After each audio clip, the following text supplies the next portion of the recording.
Alors, Marie-France Dignac, je pense que la transition entre ce qui vient d'être dit par Anthony Laurent et ce qui vous concerne dans vos recherches et dans les projets que vous aviez menés ces dernières années peut être assez intéressante. Donc, juste pour revenir très rapidement sur ce que Monsieur Laurent avait, euh, avait raconté, déjà, on envisage une pratique et une application de la science qui est quelque chose de politique de son point de vue.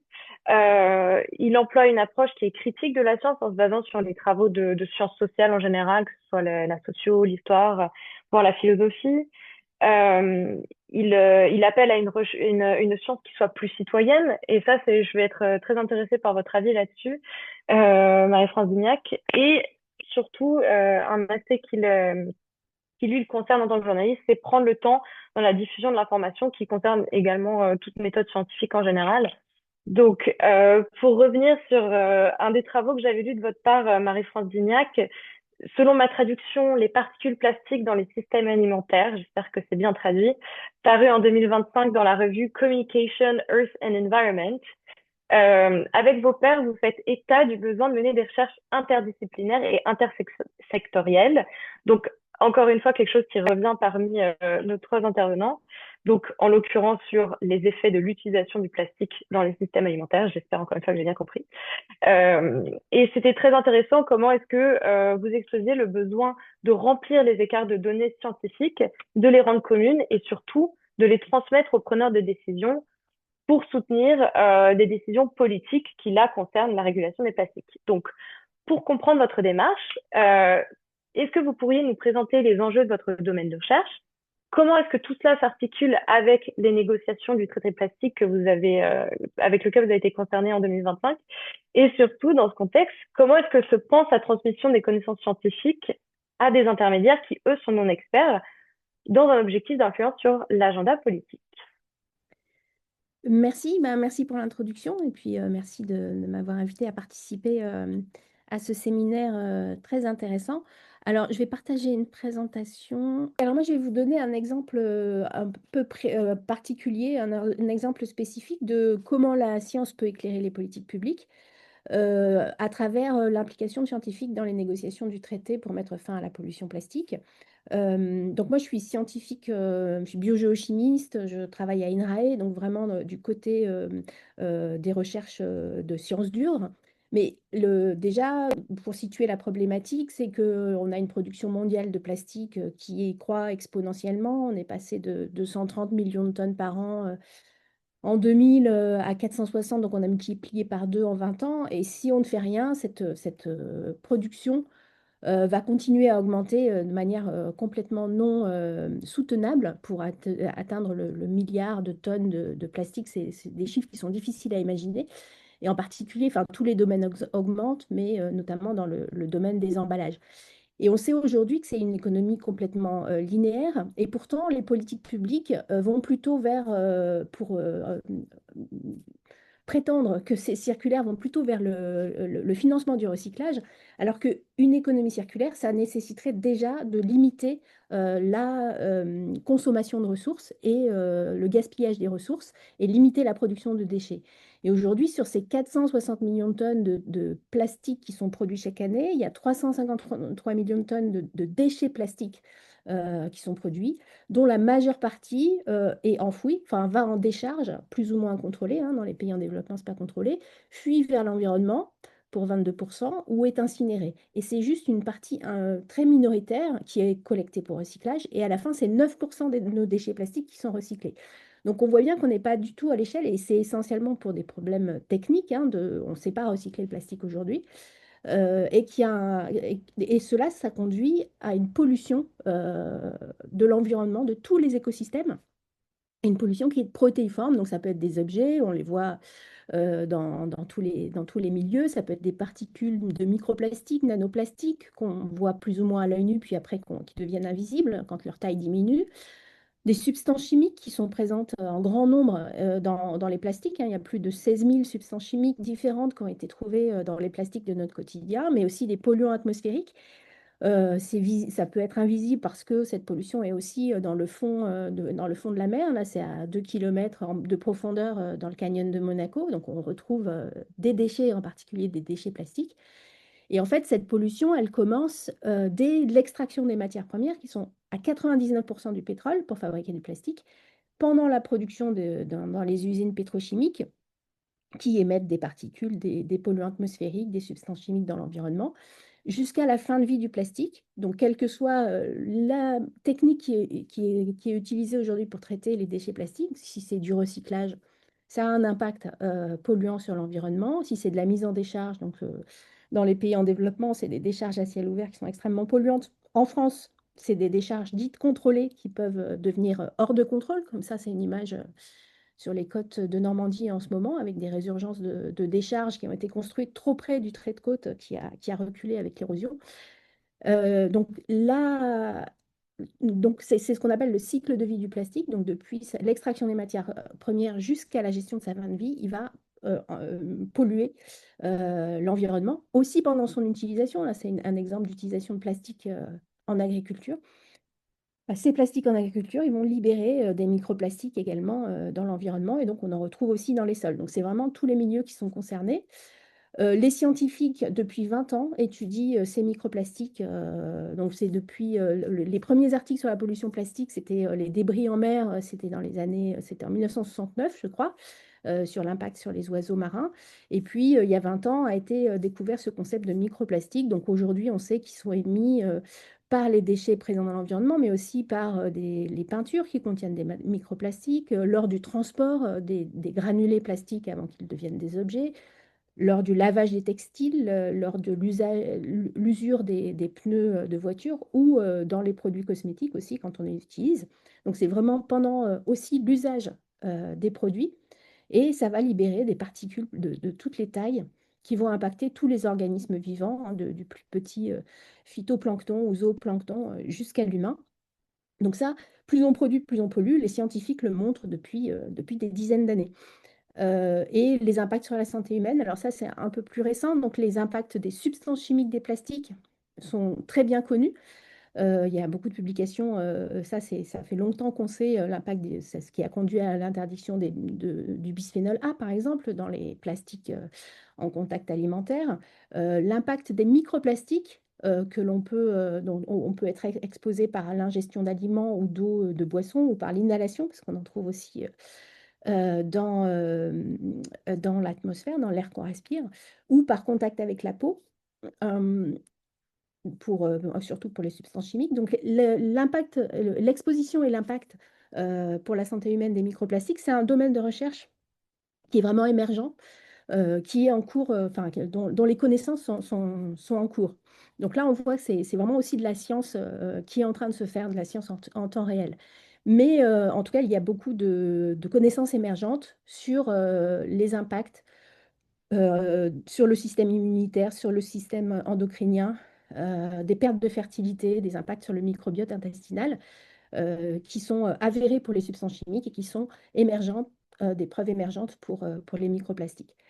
Et donc, tout ça, ça conduit, les scientifiques ont montré aussi que les plastiques sont au centre des trois crises planétaires. Ils influencent le changement climatique puisqu'ils sont fabriqués à partir de pétrole, qu'ils émettent des gaz à effet de serre tout au long de leur cycle de vie, mais qui peuvent aussi influencer le cycle du carbone, notamment.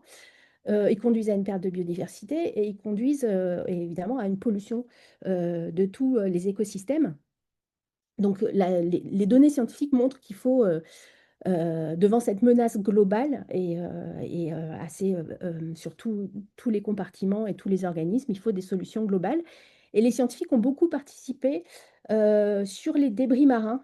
Alors, je suis désolée, cette diapositive est en anglais, sur les assemblées des Nations Unies pour l'environnement, depuis la première assemblée en 2014, où les pays ont pris conscience de la menace émergente de la pollution plastique. Et il y a eu plusieurs rapports fait par des experts, dont des scientifiques, qui ont montré cette menace des déchets plastiques sur l'environnement. Mais cette prise de conscience des pays de l'ONU a évolué jusqu'à l'Assemblée des Nations Unies, la 5e Assemblée des Nations Unies en mars 2022, où là, ils se sont accordés pour faire passer une résolution, la résolution 514, qui lançait les négociations d'un traité euh, juridiquement contraignant pour mettre fin à la pollution plastique, mais en considérant le milieu marin et les autres milieux, donc tous les écosystèmes. Donc là, il y avait une prise de conscience plus large des impacts de la pollution. Et surtout en considérant le cycle de vie complet des plastiques. Donc ça, c'est très important parce que donc les pays prennent conscience que ça n'est plus pas qu'une question de déchets, mais qu'il faut intervenir sur tout le cycle du plastique. Donc cette résolution 514, elle est très importante. Donc elle a donné lieu à ces négociations du traité qui sont en cours, traité international juridiquement contraignant. Dans la résolution 514, il y avait 5 sessions de négociation prévues jusqu'en fin 2024 pour avoir un traité en 2 ans, ce qui était quand même assez utopiste parce qu'il n'y a jamais eu de traité international en environnement sur une période si courte.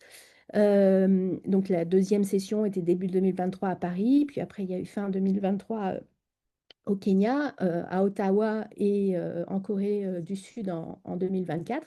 Et la dernière session, qui était une 5.2, puisque à la cinquième session, il n'y avait pas eu d'accord, c'était à Genève en août dernier, vous en avez peut-être entendu parler, et il n'y a toujours pas eu d'accord.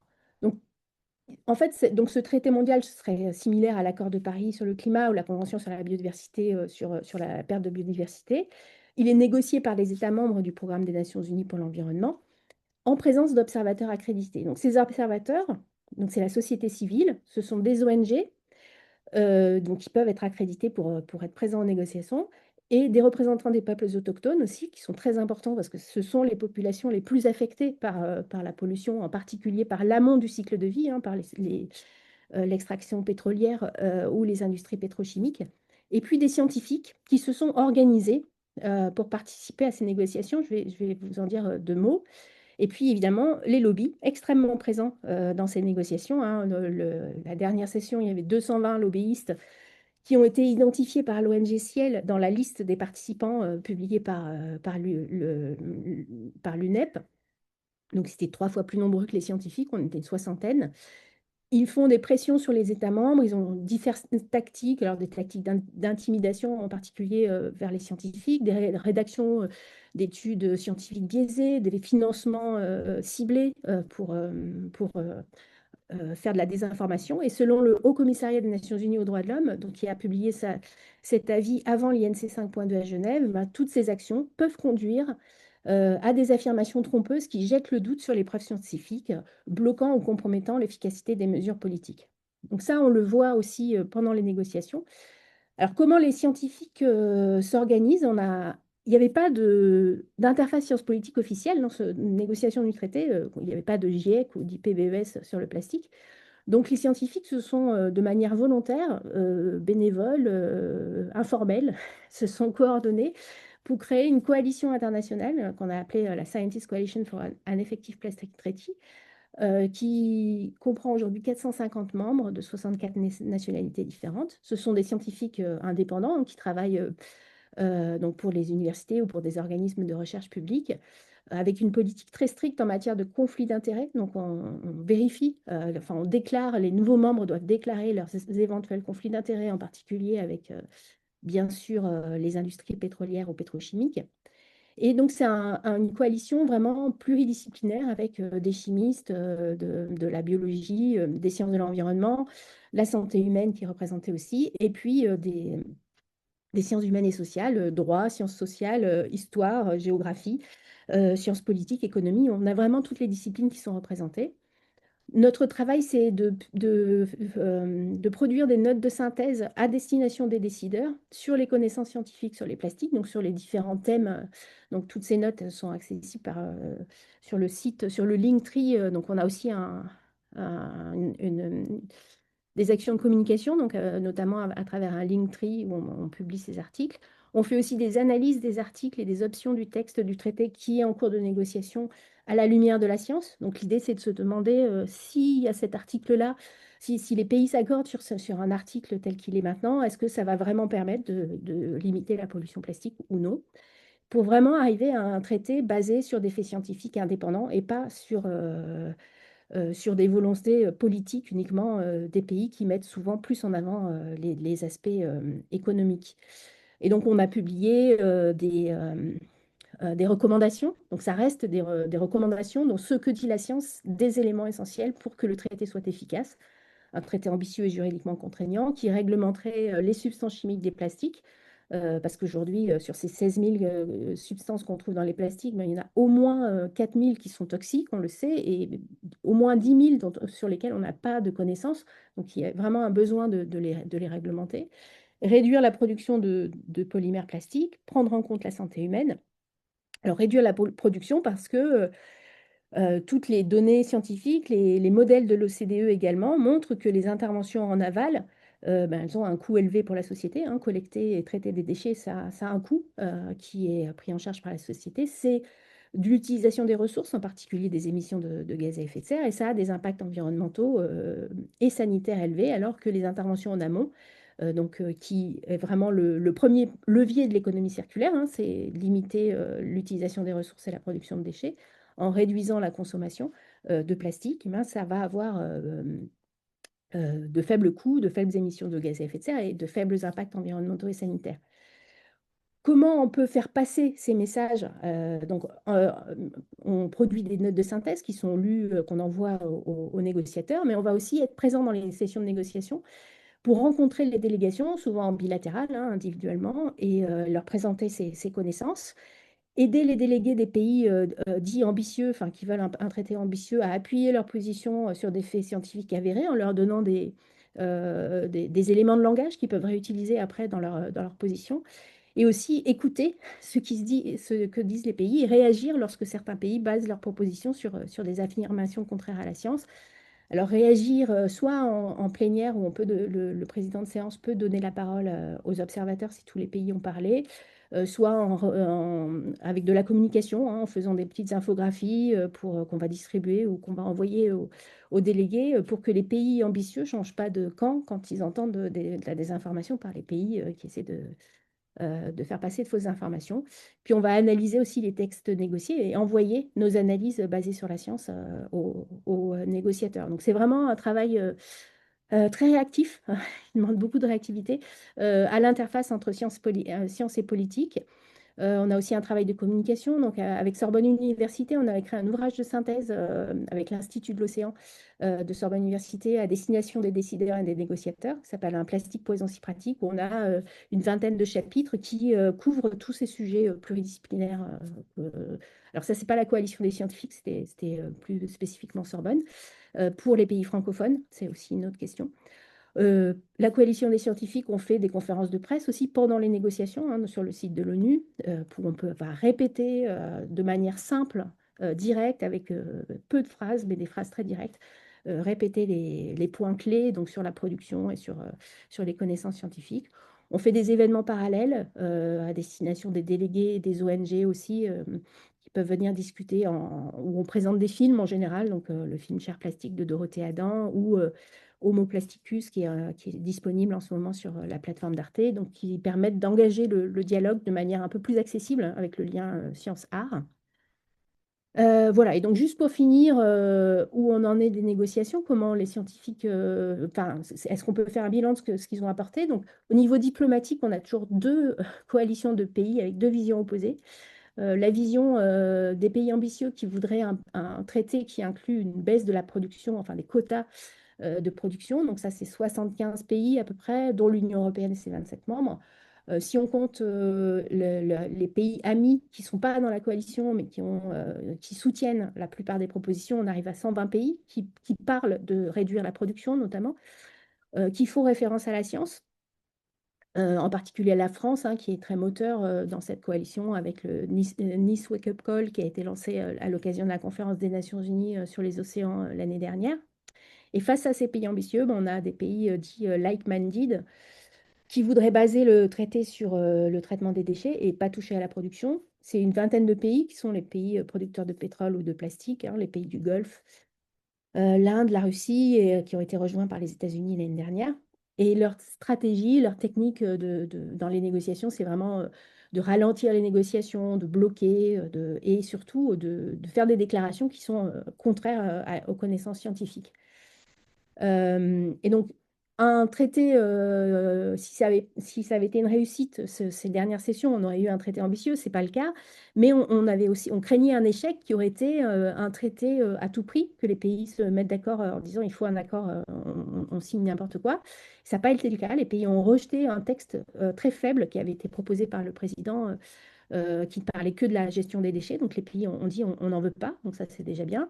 Ça, ils n'ont pas abandonné les négociations dans un contexte géopolitique quand même très compliqué. En ce moment, les négociations environnementales, c'est encore plus compliqué que d'habitude, mais ils ont tous dit on a besoin de plus de temps, on veut prolonger les négociations. Ils ne sont pas touchés au mandat de la résolution 514, qui est vraiment un mandat ambitieux et qui a tous les éléments pour une réussite du traité. Donc ça, il n'a pas été remis en cause. Mais en revanche, on a vu des avancées importantes, notamment liées à la prise en compte des connaissances scientifiques par de plus en plus de pays, l'engagement de plus en plus de pays pour cette réduction de la production de plastique, des changements de position de pays, notamment producteurs de plastique comme la Chine, qui a attesté que le problème était plus compliqué que ce qu'ils avaient pensé au début. Et donc là, dans ce cadre-là, alors évidemment, il y a des blocages diplomatiques, il va falloir faire avancer les choses sur ces deux blocs qui sont opposés, mais on voit quand même des avancées liées à l'action de la société civile. Alors, il n'y a pas que les scientifiques, il y a les ONG et les peuples autochtones aussi qui ont été très moteurs dans les changements de position des pays. Donc les négociations continuent. Il y aura un INC 5.3 d'une journée en février pour élire un nouveau président parce que le président passé a démissionné après les négociations de Genève et probablement de nouvelles négociations à l'automne dans un INC 5.4. Voilà. Et donc, on a une soixantaine au niveau international présents dans les négociations. Et puis, on a une dizaine de Français, notamment du groupe de recherche plastique, environnement, santé, à intervenir voilà, euh, notamment avec les pays francophones. Voilà. Merci beaucoup, Marie-France Dignac. C'était très intéressant. On a beaucoup appris déjà sur le cycle de vie du plastique et la pollution que ça engendre. Malheureusement, c'est pas des très bonnes nouvelles et on n'est pas trop avancé par rapport à l'amélioration pour ça, mais on compte sur vous pour peut-être que ça avance un petit peu un jour. Merci d'avoir aussi développé un petit peu les points de communication que vous employez avec vos pairs dans ce genre de contexte. Donc, vous parliez de notes de synthèse, d'être présent également aux sessions, de donner des éléments de langage aux personnes qui seraient susceptibles de pouvoir aller dans votre sens et aussi de réagir et de rester très alerte sur ce qui est dit.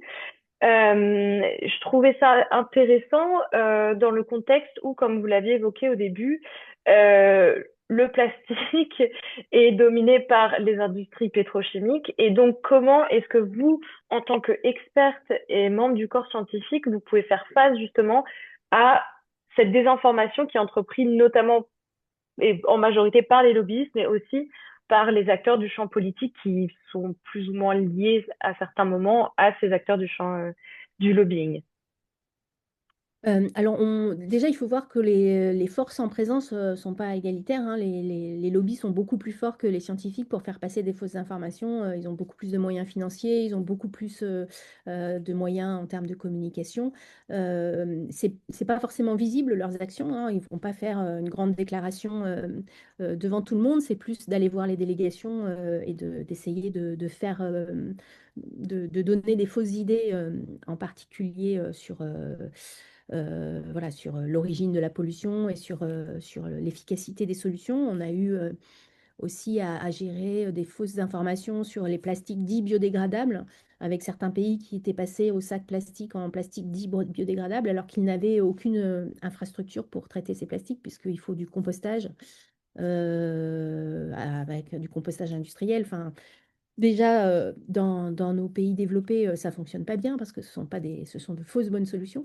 Donc là, quand on rencontre les pays, on peut voir, hein, on peut entendre dans leur discours qu'ils ont eu de fausses informations. Donc c'est à nous, en tant que scientifiques, d'établir déjà un lien de confiance C'est ça qui est très important, en fait, c'est on arrive avec nos connaissances, mais il faut aussi qu'on écoute leurs questionnements et qu'on arrive à y répondre de manière assez accessible. Et pour ça, il faut vraiment avoir le temps de discuter avec eux. Donc, la première étape, c'est d'obtenir des rendez-vous avec les délégations.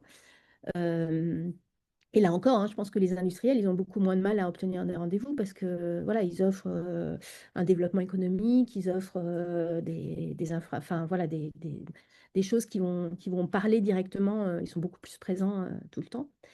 Voilà, et donc après, c'est vraiment du lien interpersonnel aussi beaucoup, hein. Il y a les documents qu'on peut diffuser, les réactions écrites qu'on peut diffuser, mais sur la soixantaine de scientifiques présents, on a à peu près des contacts personnels avec les différentes négociateurs.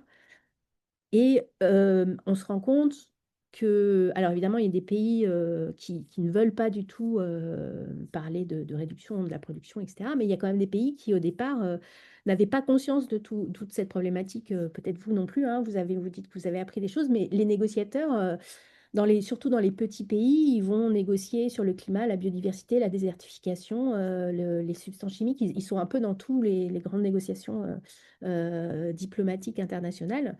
Donc, ils ne sont pas spécialistes du tout du plastique. Et on avait dès le départ des choses à leur apprendre. Donc, c'est aussi ça de prendre le temps, en fait, de découvrir les biais de connaissances ou les manques de connaissances. Ah, pardon. Non, Alors, bah, ouais, moi, enfin, ça suscite beaucoup de choses en moi, votre intervention. D'abord, vraiment merci.